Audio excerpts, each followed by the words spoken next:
అలాగేరా. ఈ మాత్రం పట్టించుకోవడానికి ఎవరు లేరనేరా నా బాధ. నువ్వు త్వరగా వచ్చేరా. పుట్టింటి తరపు నుంచి మాకెవరున్నారు చెప్పు. చందు, నేను రెడీ. నా మనవడు అమెరికా వెళ్తున్నాడు, త్వరలో తిరిగి వచ్చేస్తాడు. క్షేమంగా వెళ్లి లాభంగా రమ్మని దీవించండి.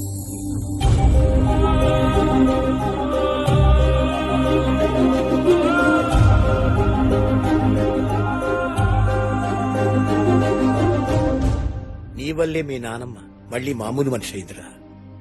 శ్రీరామనవమికి ఇంకా 4 రోజులే ఉంది. ఎలాగైనా వీలు చూసుకుని వచ్చి నానమ్మ కళ నెరవేర్చు. సంధ్య నా భార్య కాదు తాతయ్య. నాకు అసలు పెళ్లే అవ్వలేదు. నేను మీరందరూ అనుకుంటున్నంత మంచివాణ్ణి కాదు తాతయ్య. రిలేషన్షిప్ అంటే పెయిన్ అని, మనీ అంటే ఎవ్రీథింగ్ అని నమ్ముకుంటూ బ్రతికేవాణ్ణి. నేను ఇక్కడికి వచ్చింది కూడా ఆ డబ్బు కోసమే తాతయ్య.